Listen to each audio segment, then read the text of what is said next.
The vote passed before I even finished reading the resolution aloud. 11 hands raised, 1 held down, and just like that, 14,000 human vessels were given 60 days to vacate Council-protected space. I am Veth Soral, Senior Arbiter of the Galactic Council. I have served in this chamber for 41 years. I have mediated the Keth border disputes. I guided the Mirith accession. I wrote the language of the Civilizational Standards Act myself, word by careful word.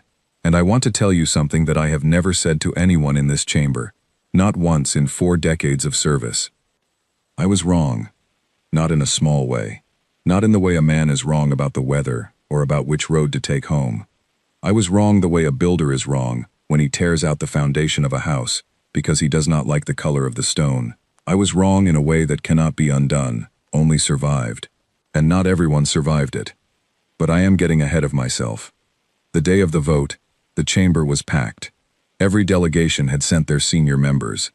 The Velhari contingent arrived in their ceremonial robes, which they only wear when they expect to win something. The Torvan delegates sat together in a tight cluster, speaking quietly among themselves, their pale eyes moving around the room like they were counting something. I noticed at the time that they seemed almost nervous. I told myself it was excitement. The human ambassador was already seated when I arrived. Her name was Commander Asha Reyes. She was a small woman with dark hair pulled back flat against her head, and she wore the gray uniform of the Terran Diplomatic Corps without a single decoration on it, which I had always found slightly strange. Every other delegation wore their honors. The Velhari stacked theirs so high the fabric could barely hold the weight. Asha Reyes wore nothing but her name and her rank. She was reading something on a small device when I took my seat. She did not look up. I will tell you what the resolution of civilizational standards said, because it matters. It said that member species of the Galactic Council were expected to conduct themselves in a manner consistent with the shared values of the galactic community. It listed those values: peaceful coexistence, proportional response, cooperative trade, cultural humility. What it did not say, but what everyone in that room understood, was that it was written about humans. The complaints had been building for years, decades really. The humans had a habit of doing things without being asked. Their patrol ships moved through sectors that were not technically assigned to them. Their diplomats said things in negotiation rooms that other species found blunt to the point of being offensive.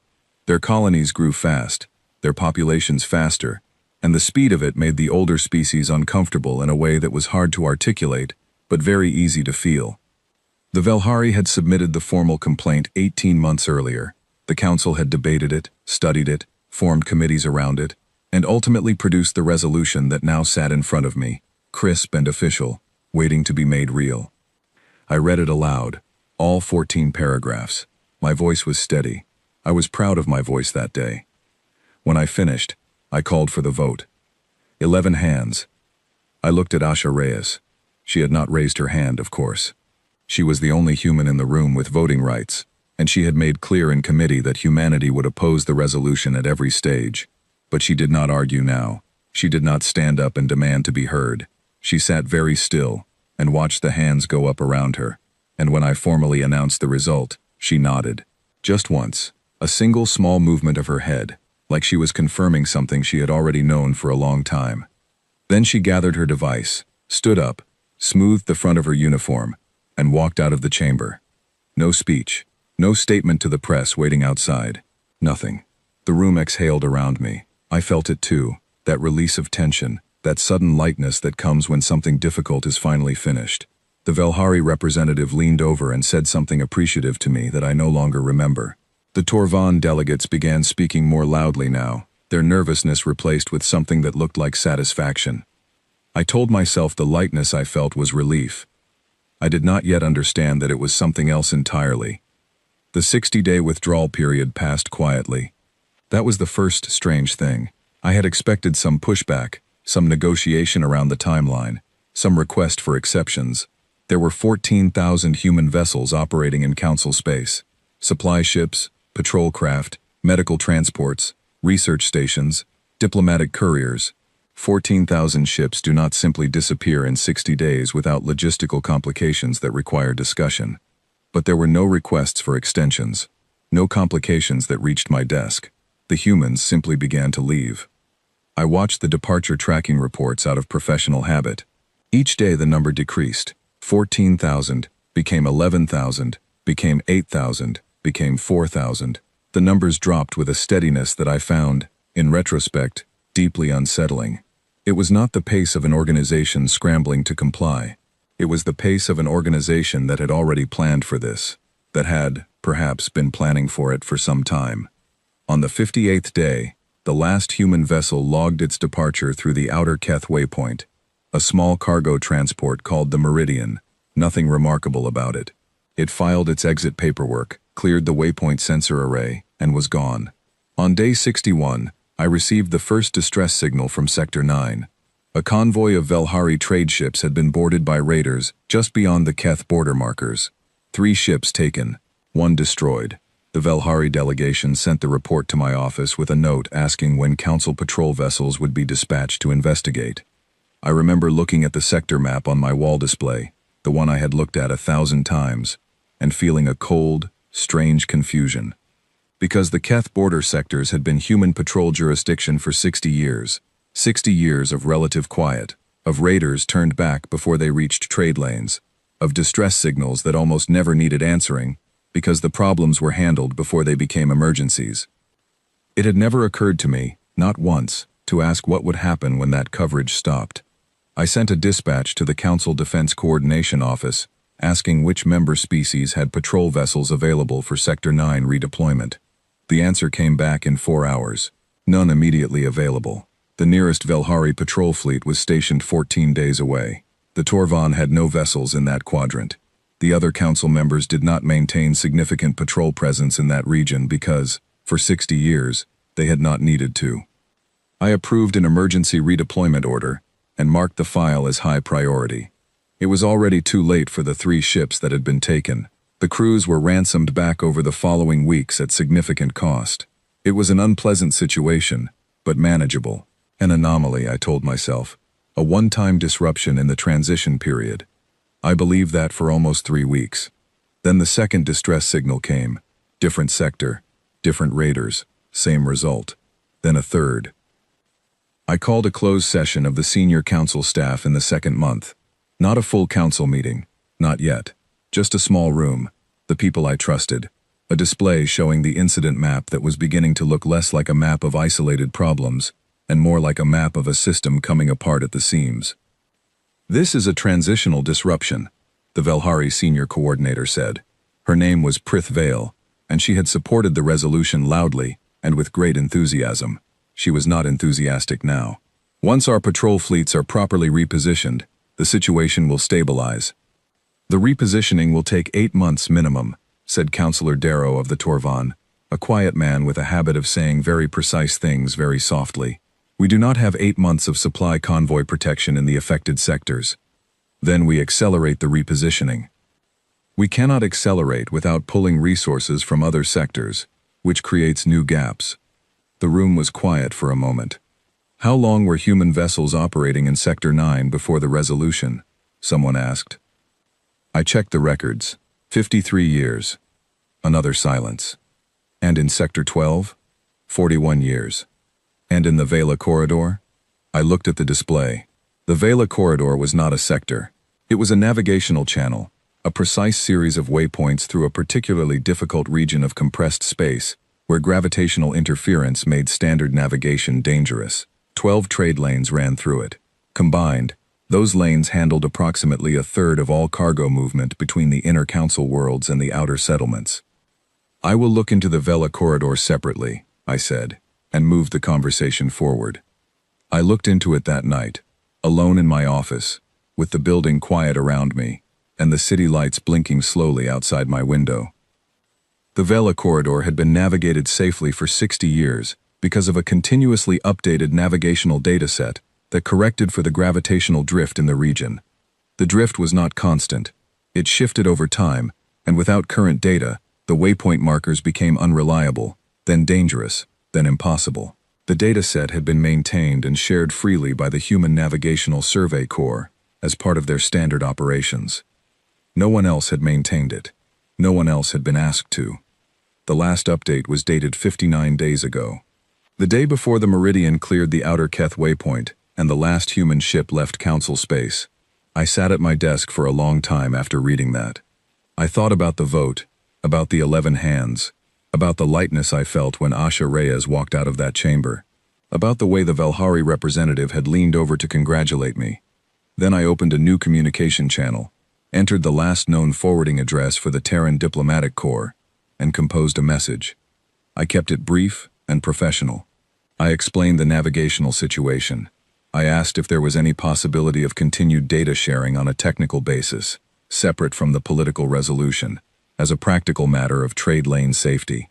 I marked it urgent and sent it. The message bounced back in 6 minutes. No forwarding address on file. I stared at the notification on my screen for a long time. They had not left forwarding instructions. Not for my office. Not, as I would later discover, for any council office. Not for the Velhari Trade Bureau. Not for the Torvan Logistics Coordination Center. Not for the medical supply chains that ran through Sector 4. Not for anyone. They had packed up, filed their paperwork, cleared the waypoint, and disappeared into a part of space that was not ours. 14,000 ships, gone in 60 days, as if they had been waiting for the excuse. I closed the communication window and pulled up the resolution text again. I read it through slowly, all 14 paragraphs. I had written most of it myself. I knew every word. I was trying to find the line where we had gone wrong. I could not find it. That was the worst part. Every word was reasonable. Every concern was legitimate. Every complaint about human behavior had been real and documented and discussed at length. The bluntness, the speed, the size of their fleets, the way they made older species feel small, without ever quite doing anything you could formally object to. It had all seemed so reasonable. I turned off the office lights and went home. My building was quiet. My neighborhood was quiet. The whole city was quiet, the way cities always are in the hours before something changes, and you do not yet know it has changed. Somewhere out beyond the last waypoint in Sector 9, in the dark between stars that did not belong to us, 14,000 ships were doing whatever humans did when no one was watching. I did not sleep well that night. I would not sleep well for a long time. The Vela corridor closed to traffic 11 days after I sent that message. Not all at once. It was not dramatic, not at first. A cargo hauler reported navigational drift inconsistencies at waypoint 7. A passenger liner filed a hazard notice after a near miss with an unmarked gravitational eddy at waypoint 12. Then 3 ships in a single week reported instrument failures in the central corridor stretch, the kind of failures that happen when the guidance data your instruments are calibrated against no longer matches the actual physical environment you are moving through. The Council Transport Authority issued a temporary caution advisory. Within 10 days, the caution advisory became a full transit restriction. The Vela corridor was closed to all traffic, pending updated navigational surveys. No one had updated navigational survey equipment capable of mapping a gravitational drift corridor of that complexity. The Human Survey Corps had the equipment. They also had 60 years of baseline data that made the process fast and accurate. Without the baseline, starting a new survey from nothing would take 18 months minimum, assuming we could source the required instruments, which we could not, because the instruments had been manufactured by a human technology firm that had relocated outside council jurisdiction when the withdrawal began. 12 trade lanes shut down. A third of all cargo movement between inner and outer council space redirected to longer, more expensive routes that quickly became congested. I remember the morning the Transport Authority delivered that report to my office. I was eating breakfast at my desk, which I do not normally do, but I had been sleeping poorly and arriving early to get ahead of the growing pile of crisis files that had begun accumulating faster than I could clear them. The Deputy Transport Minister, a careful Velhari woman named Soth Prel, came in person rather than sending a courier. That alone told me before she opened her mouth that the news was significant. She laid the report on my desk. 12 pages. Very clean, very precise, very Velhari in its formatting. I read the first page while she stood there. "How long?" I asked. 18 months for a new survey, she said, possibly 24. We are looking at alternative instrument procurement options, but the options are limited. And the trade impact? She hesitated. The initial modeling suggests significant disruption to food supply chains in the outer settlements, particularly Myreth Station, and the 3 colony clusters in the Vela system itself. She paused. They relied heavily on corridor routing for perishable goods. I set the report down. I looked at the map on my wall. The Vela system. I knew it well. I had visited twice, years ago, when the Vela colonies had applied for council membership. 60,000 people, spread across 3 colony clusters, mostly families, farmers and engineers and teachers and the children of farmers and engineers and teachers, building something in a distant part of the galaxy with the same patient determination that made humans so difficult to deal with in council chambers. They had voted for council membership overwhelmingly. They had been proud of it. I wondered if any of them had voted to stay when the Terran Compact had, presumably, made the call to leave. Issue emergency rerouting guidance to all affected supply chains, I said, and flag the Myreth Station situation for priority review. I want medical supply continuity confirmed before anything else. Sothprel left with the efficient speed of someone who had more bad news to deliver to other offices. I pulled Myreth Station's logistics file. Myreth Station was not a colony. It was a transit hub, a deep space installation built at the intersection of 4 major shipping routes, with a permanent population of about 22,000 and a daily transient population of several thousand more. It was also one of the primary distribution points for medical supplies across an 8-sector region. The station had a medical director named Owen Croft. I did not know him personally, but his name was on the quarterly health reports that crossed my desk as part of the standard council administrative review. He ran a tight operation. The reports were always orderly, always complete, always filed on time. 3 weeks after the Vela corridor closed, Owen Croft sent an emergency communication directly to my office, bypassing the normal reporting channels. The subject line was, "Outbreak. Please respond." I opened it immediately. The message was not long. There was a respiratory illness spreading through the station population. It had appeared suddenly, in 4 separate areas of the station at the same time, which suggested the source was environmental, rather than person-to-person contact. The station medical team had been unable to identify the pathogen through their standard diagnostic protocols. It did not match anything in their database. 53 people were symptomatic. 3 were in serious condition. He needed outside diagnostic support, and he needed it immediately. I forwarded the message to the Council Medical Coordination Bureau and marked it urgent. The Bureau's response came back in 2 hours. They could dispatch a diagnostic team, but the earliest available team was 12 days out. They recommended the station medical team submit samples through the standard pathogen submission protocol and await database analysis. 12 days. I looked at that number for a moment. Then I picked up my communication device and called the Bureau Director directly. 12 days is not acceptable, I said. 53 people are symptomatic, and we do not know what we are dealing with.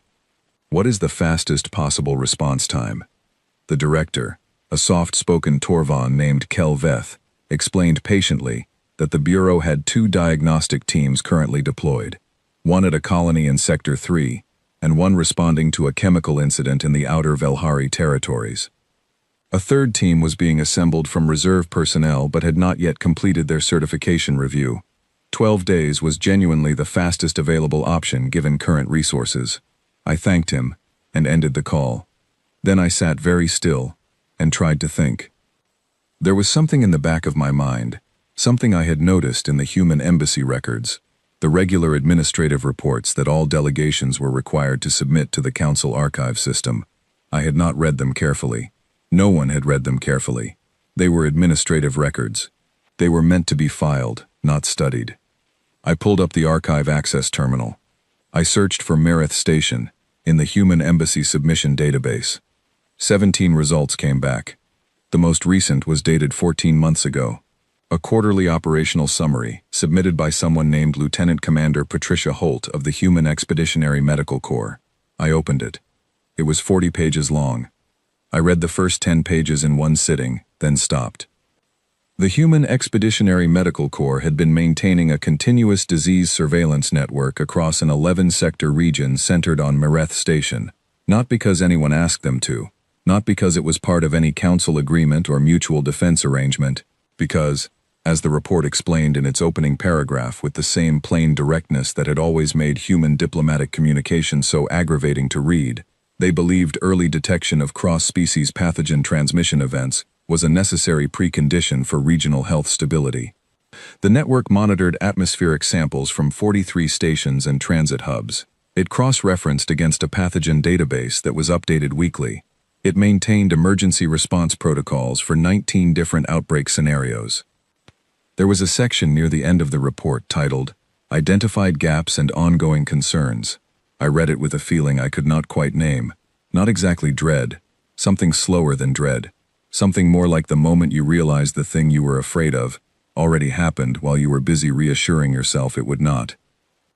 The section listed 3 pathogens of concern, identified in atmospheric sampling across the Myrith region over the preceding 12 months. All 3 were variants of previously catalogued organisms. All 3 were being monitored. None had triggered outbreak conditions. The third one on the list had a note attached to it. The note said that the monitoring frequency had been increased due to unusual mutation patterns observed in the most recent sample cycle, and that the human medical team had flagged it for elevated watch status pending further analysis. The date of that note was 11 months ago. I went back to Owen Croft's message. I read the description of the illness again, the respiratory symptoms, the sudden appearance in 4 separate areas simultaneously, the pathogen that did not match anything in the station's database. I sent a message to the human embassy forwarding address, knowing it would bounce, asking if there was any way to access the Expeditionary Medical Corps pathogen surveillance records for the Myrith region. It bounced in 4 minutes. I approved the 12-day diagnostic team dispatch and sent Owen Croft a personal message telling him help was on the way. I told him to isolate the symptomatic population and restrict atmospheric circulation in the affected areas, the standard advice that any medical protocol would recommend, the advice that is meaningful when you know what you are dealing with, and significantly less meaningful when you do not. By the time the diagnostic team arrived, the outbreak had spread to 211 people. 7 were in critical condition, 4 had not survived.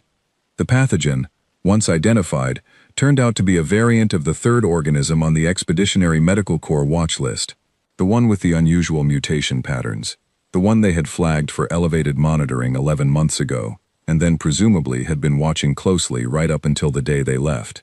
The treatment protocol, once developed, worked. The outbreak was controlled.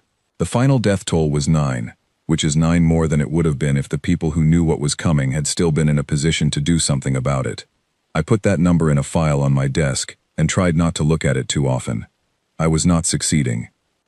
I called another closed staff session. More people this time, because more things had gone wrong, and wrong things have a way of requiring more people to discuss them the longer they go on. Prith Vale from the Velhari delegation was there.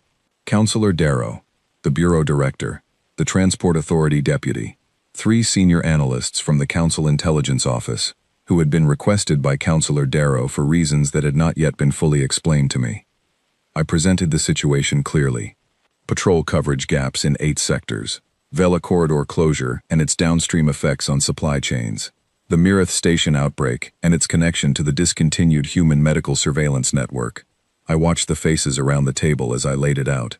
I had expected some defensiveness, some attempt to reframe the situation as manageable, some instinct to protect the decision we had all made together, because when something goes wrong, it is human, or perhaps universal, to want to believe that the wrong thing was not your fault.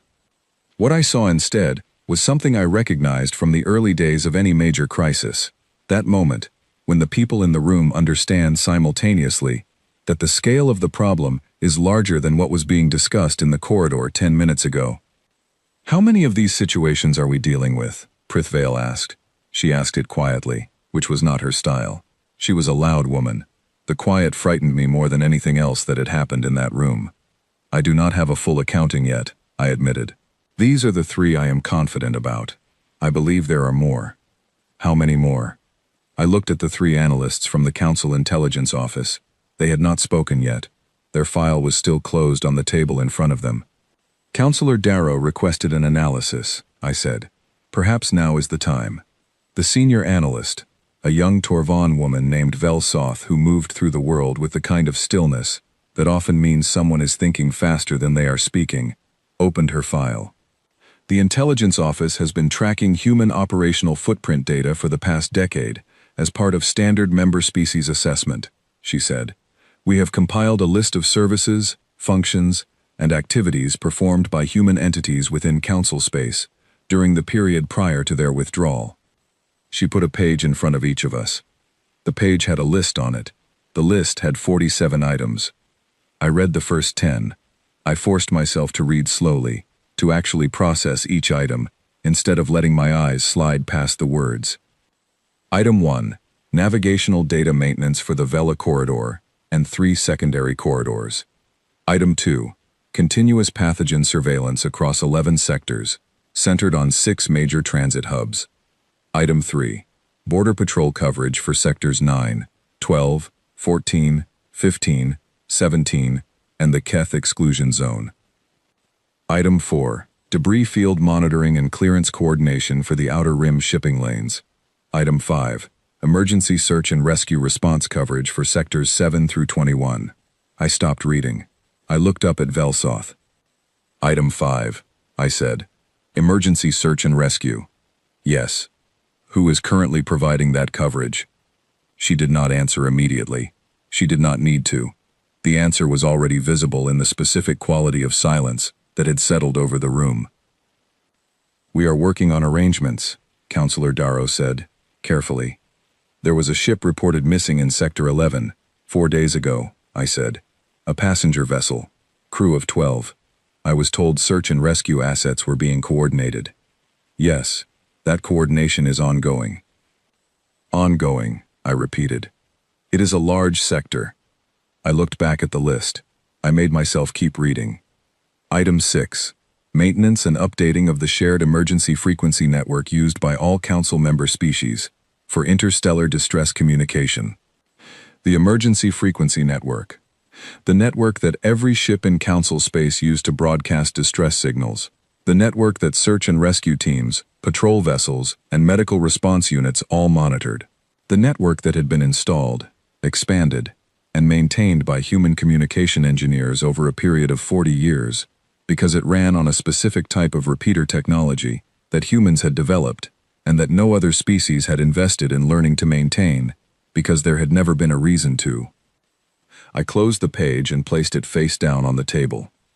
I did not trust myself to read any further in front of the others.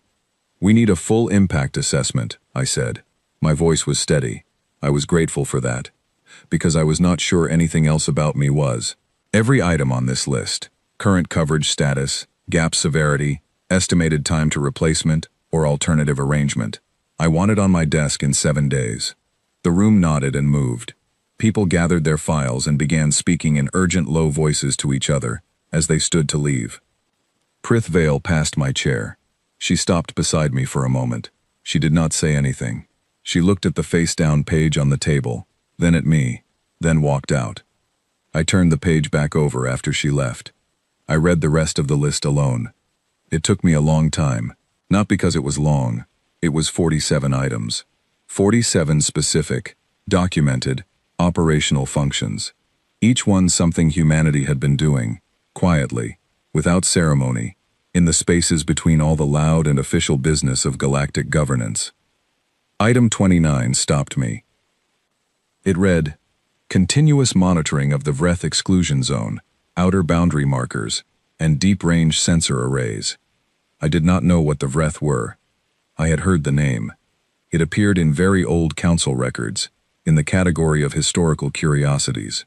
A pre-spaceflight civilization in the deep outer sectors, assessed by early exploration surveys as developing slowly and unlikely to achieve interstellar travel within any strategically relevant time frame. The exclusion zone had been established as a standard precaution. No council vessels entered it.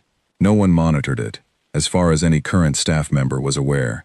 Except, apparently, humans had been monitoring it. I found the associated human survey records in the archive. There were hundreds of them. Systematic. I opened the most recent one, dated 8 months ago. I read it. Then I read it again. Then I closed everything on my desk and sat in my chair in the dark for a long time, staring at the city lights outside my window. Prithvale had said this was a transitional disruption. She was wrong.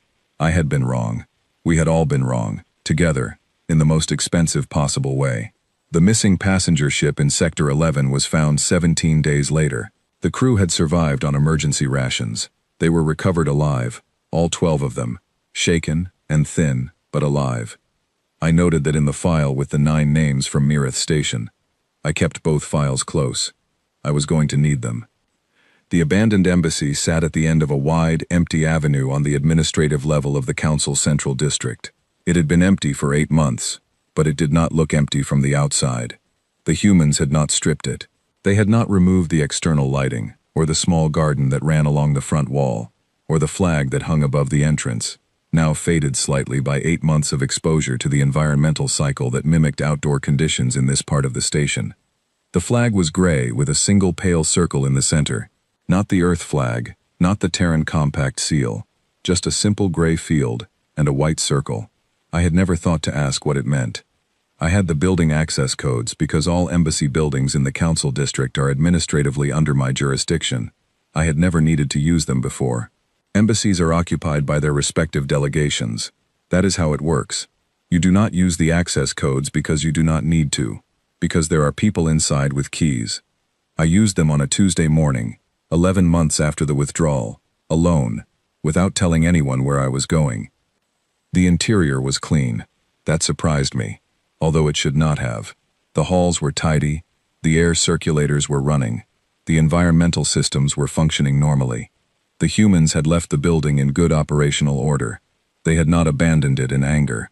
They had checked out of it the way you check out of a place you have been careful with, because you were raised to be careful with things, even things that were not yours to keep. I walked through the public reception areas first. The furniture was gone, but the fittings remained. The communication consoles were dark but intact. In the main reception hall there were marks on the wall, where framed items had hung, slightly lighter patches in the material, where the images had blocked the subtle environmental discoloration that buildings accumulate over years of use. Someone had hung a lot of things on those walls, and someone had taken them all down, carefully, every single one. I found the administrative wing, and the server room behind it. The servers were running. I had known they would be, because the power draw on this building had continued uninterrupted through the 8 months of vacancy, and I had noted it in the building management reports without investigating the reason. Server cores require power to maintain their data integrity. The humans had not disconnected them. I connected my access terminal to the primary server interface. The login prompt appeared. I tried the standard council administrative override. It did not work. I tried the emergency access protocol from the Council Building Management Authority. It did not work either. I was about to admit defeat and leave when I noticed a small physical note attached to the side of the primary console. A paper note, written by hand in a clean, precise script. Humans still used physical notes sometimes. I had always found it charming in a slightly puzzling way. The note said, "If you are reading this, things have probably gotten complicated. Access code for the archive. Open." The access code was the word open. I typed it in. The system accepted it immediately. I sat down in the chair in front of the console. The archive index loaded onto the screen. It was enormous. Decades of records, filed and cross-referenced with a thoroughness that I recognized, having seen the same quality of organization in every human administrative submission I had ever processed. I started with the most recently accessed files. I did not have a specific plan. I was looking for the shape of what I did not know, which is a disorganized way to search but sometimes the only honest approach. The most recently modified folder was labeled Handover. I opened it. It contained 42 documents. Each one was a detailed brief on a specific operational function that the human delegation and its associated support organizations had been performing within council space. Each brief described the function, its history, its current operational status, and its strategic importance. Each one ended with a section titled, "What happens if this is discontinued?" and a timeline of likely consequences organized by severity. I opened the navigational survey brief first. The What Happens section had 3 bullet points. The first said, the Vela corridor would become unsafe within 60 to 90 days without updated drift correction data. The second said recertification of alternative navigation systems would take 18 to 24 months. The third said the food supply impact on the Vela outer settlements would become acute within 6 months. The Vela corridor had closed on day 71. Food supply disruption to the outer settlements had been formally flagged by the Logistics Coordination Office on day 140. The document was accurate to within a few weeks. I opened the pathogen surveillance brief. The what happens section was longer, because the variables were more complex. But it described, in general terms, a situation that resembled Mirith Station in its essential features, and it noted that the probability of a significant outbreak event within the surveyed region, within 12 to 18 months of discontinued monitoring was, and this is the word the document used, high. Mirith Station had reached crisis level on day 93. I sat in that room and read for 6 hours. I did not stop for water. I did not stop when my back began to ache from the chair. I read the way you read, when you understand that what is in front of you matters more than your discomfort, more than your schedule, more than the several meetings that I was, by this point, certainly missing, and that someone in my outer office was probably trying to reach me about. The handover folder was not the only thing in the archive. There were decades of operational records behind it. Survey reports, medical monitoring logs, patrol incident summaries, diplomatic communication archives, internal embassy communications between human staff members. I read selectively, following threads that the handover documents suggested were important. I found a subfolder labeled Observed Risk Factors Long Term. It was organized by category: environmental, medical, political, strategic. The strategic subfolder had 23 entries, spanning 40 years. I read them in order, oldest to newest. The oldest entry was dated 41 years ago. It described, in the dry, factual language of an operational assessment, a situation in the outer deep sectors that the author described as requiring continued monitoring. The author was someone named Captain George Allen, assigned to the Human Outer Survey Corps. He described what his survey team had observed in the Vreth exclusion zone in careful, precise language that communicated without sensationalism that the civilization in question was not pre-spaceflight, had not been pre-spaceflight for some time, and showed behavioral indicators consistent with a species in the process of deciding whether to engage with its neighbors or eliminate them. The recommendation at the end of the document was, maintain monitoring, do not disclose to Council pending further analysis, assess annually. The entry from 35 years ago said, behavioral indicators unchanged, assessment maintained. The entry from 30 years ago said, minor territorial expansion observed within the exclusion zone. No outward movement. Assessment maintained with increased monitoring frequency. The entry from 20 years ago said, significant internal development observed. Evidence of advanced propulsion testing. Recommend upgrading assessment to elevated monitoring.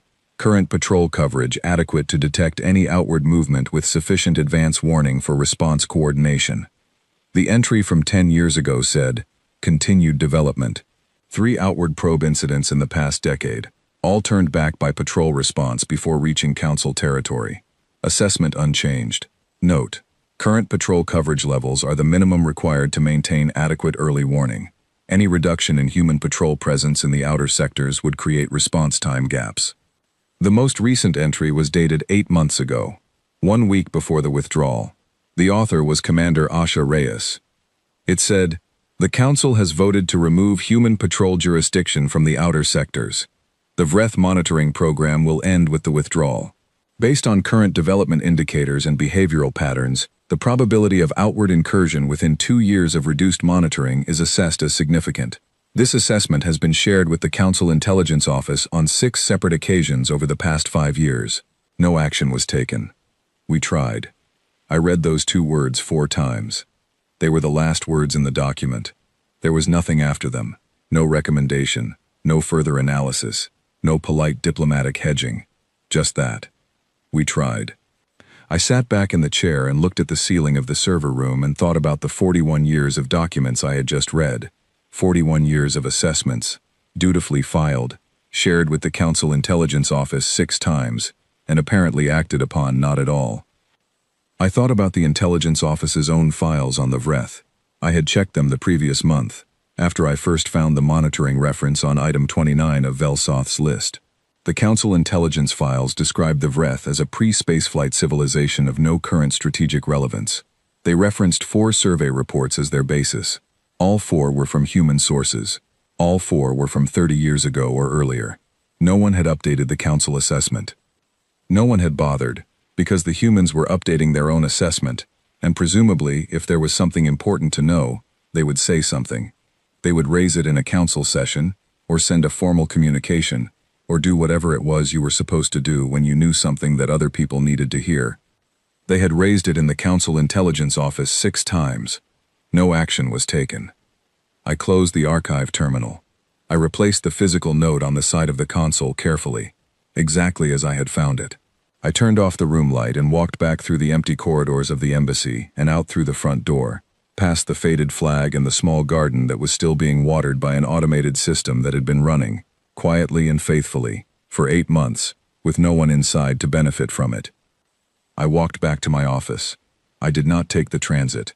I walked, because I needed the time. The city was normal around me.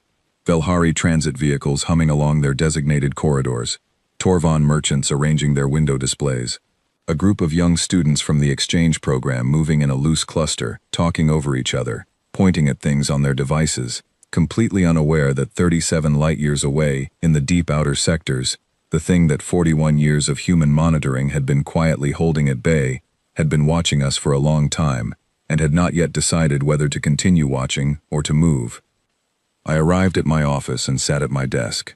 I pulled up the Council intelligence file on the Vreth, the one that said, pre-spaceflight, no current strategic relevance.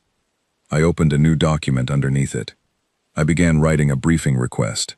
The language I used was extremely careful, because I was asking the Council to reconsider an assessment that had been current and unchallenged for 30 years, based on information contained in the archive of a delegation we had just voted to remove from our community.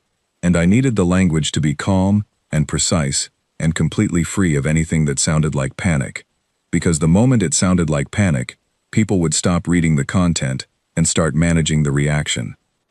I wrote for 2 hours. I filed the briefing request under emergency review. I did not sleep that night either. I had stopped expecting to. The morning I am describing to you now was dark in the way that mornings on Council Station are sometimes dark, when the external lighting cycle runs slightly early, and you look out your window expecting the gradual warm rise that signals the start of the administrative day, and find instead a flat gray that makes the whole station feel like it is suspended underwater. I was at my desk before the cycle corrected. I had been there since the previous cycle, though I had gone home for a few hours in between, mostly to change my clothes and look at my apartment with the faint surprise I always feel when I return to a private space and remember that I have one. The emergency briefing on the Vreth had not been well received. That is the polite formulation. The accurate formulation is that the Council Senior Committee had looked at the intelligence summary I provided, cross-referenced it with their existing assessment files, listened to Velsoth from the Intelligence Office explain with admirable restraint that the human monitoring data was credible and the behavioral indicators were of serious concern, and then spent 40 minutes discussing whether the human assessment could be trusted, given that it came from a delegation that had recently left Council jurisdiction under contentious circumstances. The implication was not stated directly, but it hung in the room like something heavy and slightly rotten. Maybe the humans had exaggerated the threat.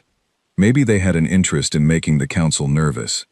Maybe the monitoring records were inflated to make the case that human patrol presence was more necessary than it actually was.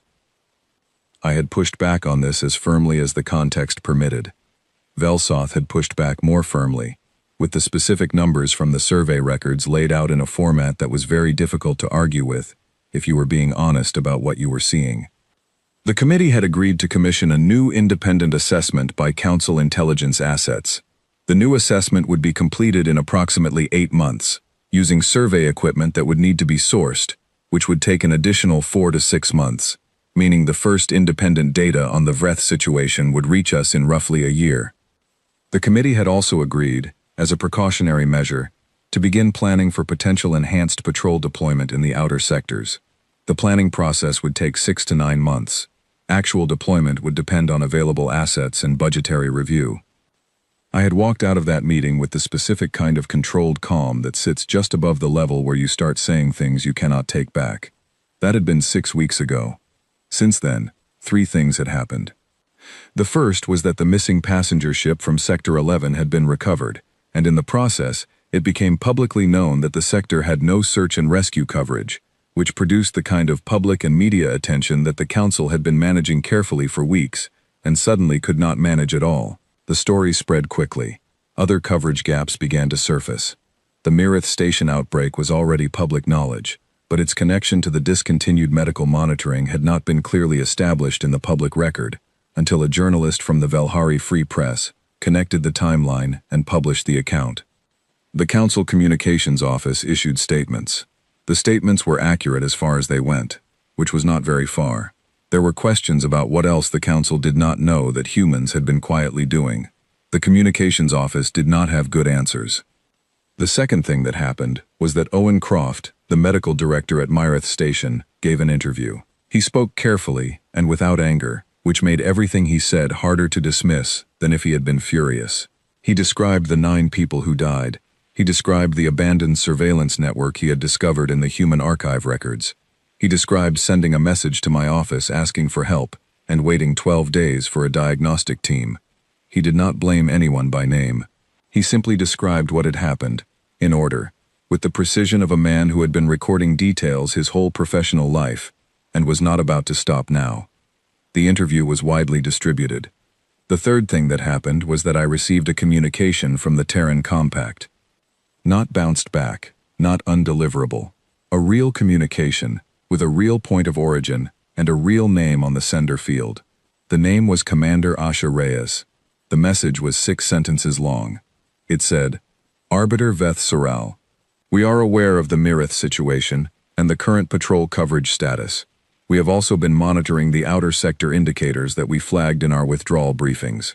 We are not currently in a position to re-enter Council jurisdiction, but we are watching closely. If the outer sector situation develops to the point that you believe an emergency response consultation would be appropriate, you can reach us at this address. We hope it does not come to that.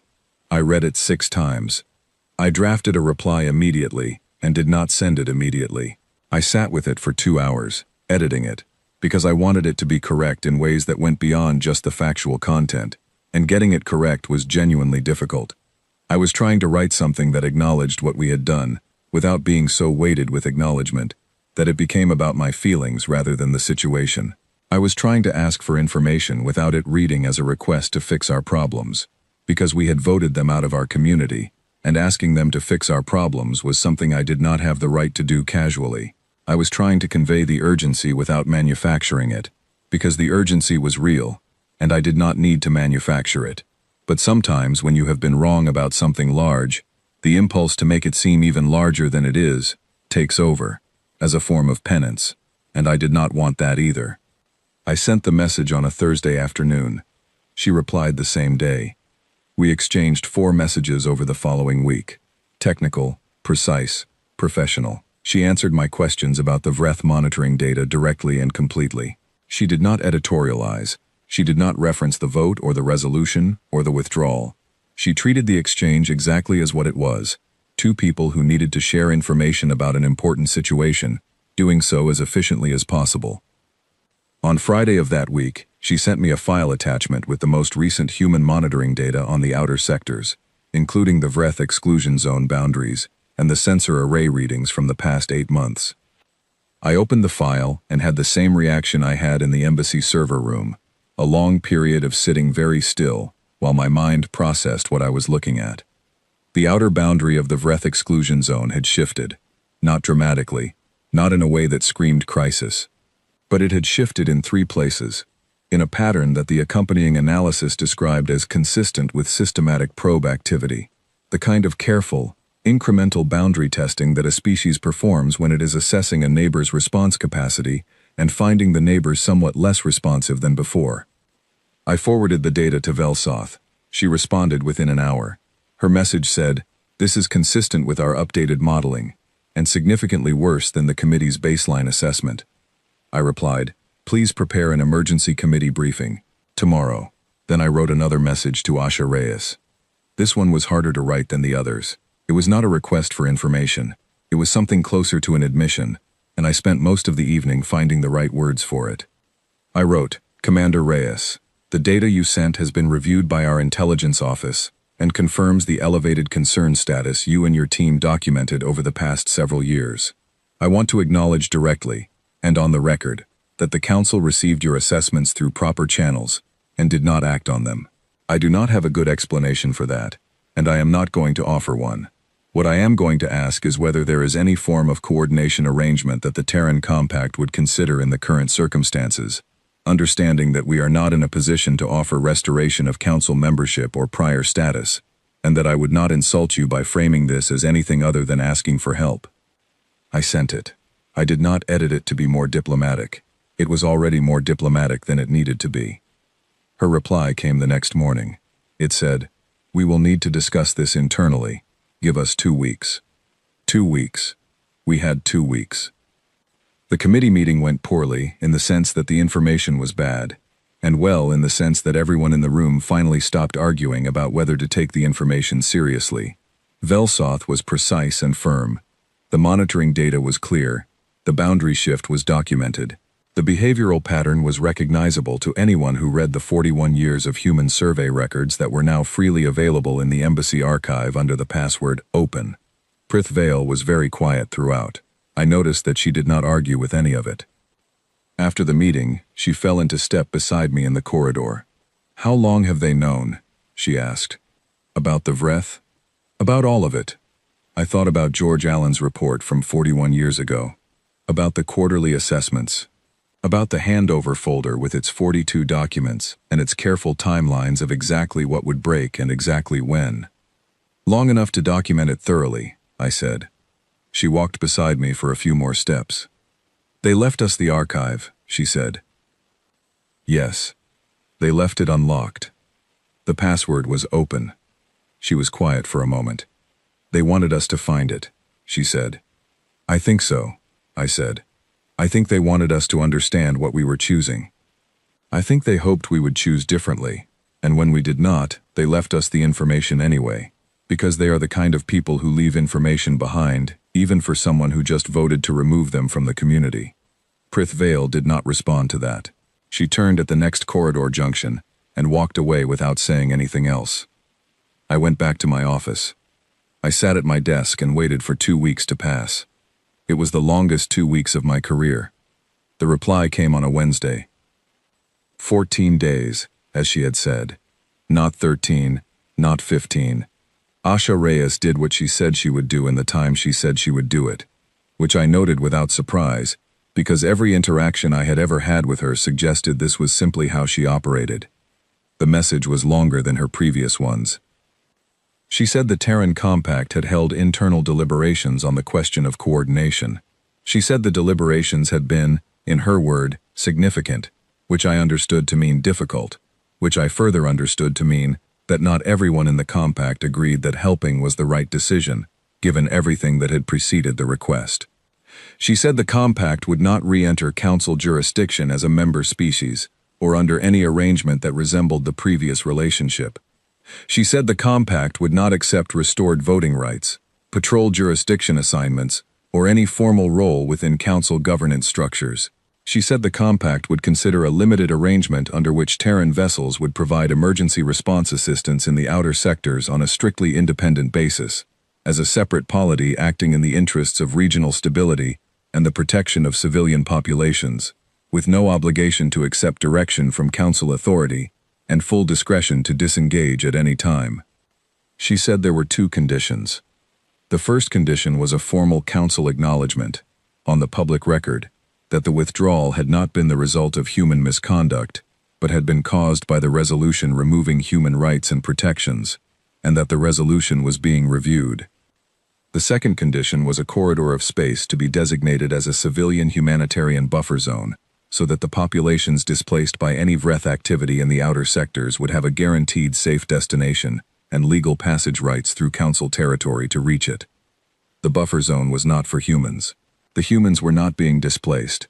The buffer zone was for every other species in the outer sectors who had no particular part in the resolution or the vote, or the politics of the galactic community, and who would bear the consequences of the situation regardless.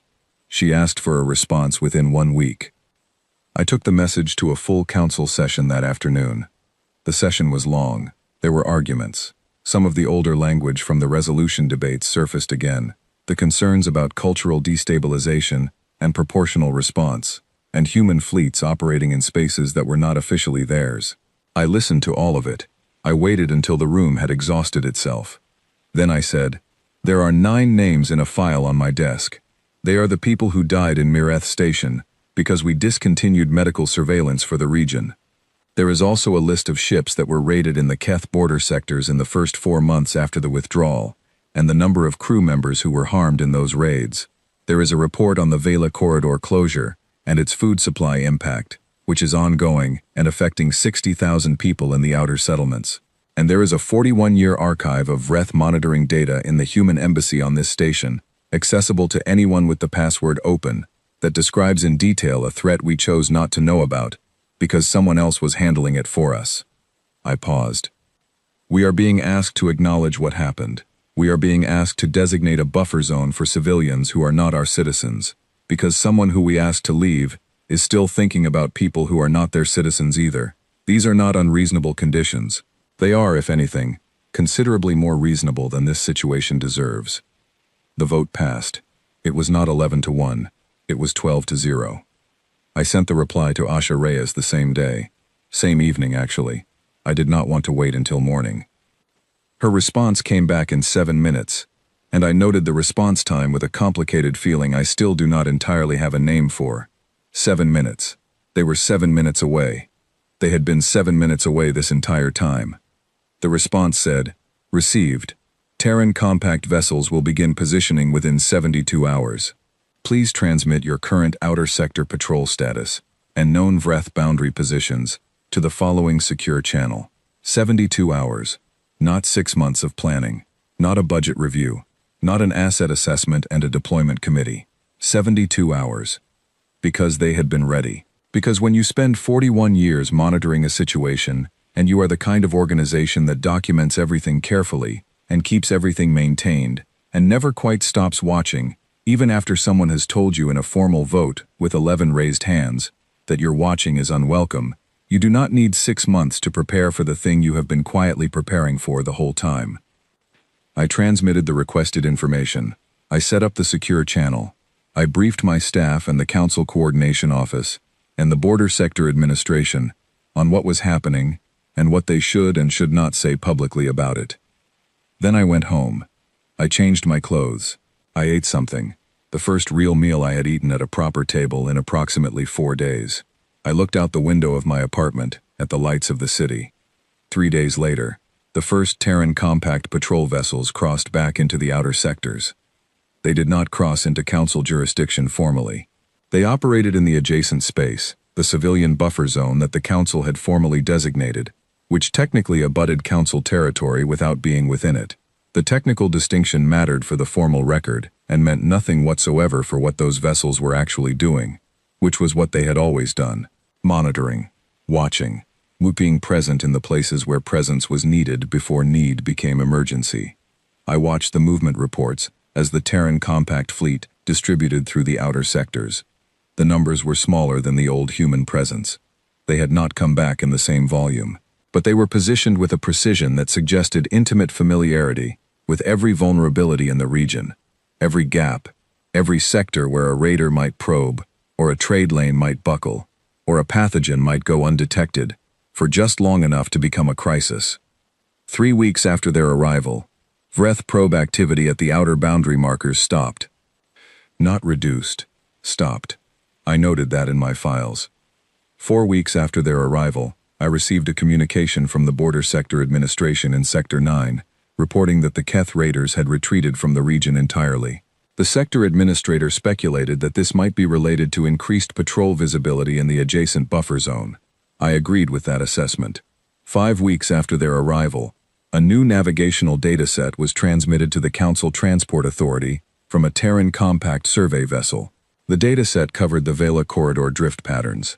It was comprehensive, current, and accompanied by a technical note that said the data was being shared freely for the benefit of the civilian populations that relied on the affected trade lanes. It said nothing about the closed corridor, or the 18-month survey timeline, or the disruption to the outer settlements. It just shared the data, and let the data be what it was. The corridor reopened for traffic 30 days later, after the Transport Authority completed the necessary recertification process, using the new dataset. I watched each of these things happen from my desk, in the same office where I had sat on the day of the vote, feeling the chamber lighten when Asha Reyes walked out. I understood now what that feeling had been. It had not been relief. It had been the sensation of a load shifting, of weight redistributing in ways I could not see because I had never been paying attention to where it was being carried. 6 weeks after the Terran compact vessels arrived in the outer sectors, I requested a meeting with Asha Reyes. She agreed to meet in person, neutral location, not the council chamber, not the embassy. She suggested a small conference room in the transit hub district, the kind of anonymous space that could have been on any station in any system. I agreed to that immediately. She arrived before me. She was wearing the same gray uniform, still with no decorations. She was reading something on a small device. She looked up when I came in, and stood to greet me. She did not offer her hand, and I realized she was waiting to take my lead on the formality of the greeting, which was something a skilled diplomat does when they want to make sure the tone is set by the person who asked for the meeting. I had forgotten how good she was. I sat down across from her. She sat. A server brought water. Neither of us touched it. "I wanted to thank you," I said. She nodded once. The same nod. Always the same nod. "I also wanted to ask you something," I said. Directly. Off the record. "All right. Did you know this was coming? All of it. When you walked out of that chamber, did you know what was going to happen?" She looked at me across the small table. The room was quiet. Somewhere in the transit hub outside, the normal sounds of galactic commerce and movement continued without us. "We had models," she said. "We knew what would break, and roughly when. We knew what was in the outer sectors, and what it was likely to do without regular monitoring." "Did you think we would call you back?" She was quiet for a moment. "We hoped," she said, "that things would not get bad enough to require it." She paused. "We prepared, in case they did. That is all we ever do. We see what might happen. We prepare. We hope we are wrong." She looked at the table for a moment and then back at me. "We are usually right." "The archive," I said. "You left it for us." "We left everything in order," she said. "That is what you do when you leave a place. You leave things in order for whoever comes after. The password." She looked at me for a moment, and I thought I saw something brief and complicated move through her expression, something that was not quite amusement, and not quite sadness, but contained something of both. "Someone should have opened it sooner," she said. I did not argue with that. She gathered her device and stood. I stood too. She looked at me with the same direct, quiet attention she had turned on every interaction I had ever witnessed from her, the kind of attention that was not hostile, but that left nowhere to hide from the clarity of being genuinely seen. "Arbiter Veth Soral," she said. "For what it is worth, none of us enjoyed being right about this." She walked to the door. She stopped with her hand on the frame and turned back once. "The buffer zone will need to be expanded if the Vreth situation escalates further," she said. "I am sending you the projected coordinates. You should prepare the administrative designation in advance so it is ready if it is needed." Then she walked out. I stood in that small conference room in the transit hub district and listened to the sounds of the station around me and thought about 41 years of monitoring documents and a password that simply said, "Open," and a woman who had sat through an 11-to-1 vote in complete silence and walked out of a chamber that was not going to remember her correctly and done everything exactly right anyway. We called them destabilizing. We meant that they made us feel small. We were right about one of those things.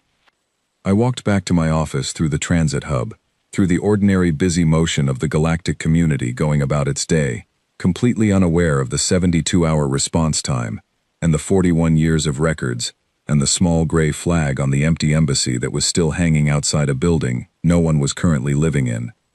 I thought about the projected coordinates she was sending me for the expanded buffer zone. I thought about the word she used. If. I thought, they are still hoping they are wrong. That, more than anything else I had witnessed in the past 2 years, was the thing I would carry with me for the rest of my career. Not the vote, not the list of 47 functions, not the 9 names or the closed corridor, or the probe activity at the outer markers. All of those things mattered. All of those things had costs that would be calculated and recorded and argued about for years. But the thing I would carry was this: the people who had been right about all of it, who had watched it coming for decades and documented every detail, and left the archive unlocked and replied in 7 minutes, and positioned their fleet in 72 hours, and made their one condition be a buffer zone for people who were not even theirs. Those people had still been hoping they were wrong. They had prepared anyway, but they hoped. There is something in that worth understanding. I went back to my office and opened the buffer zone administration file and began preparing the extended designation before I received the coordinates, before they were confirmed necessary, before anyone asked me to. I prepared. I hoped I was wrong. I was not. But I prepared anyway. It seemed, by then, like the very least I could do.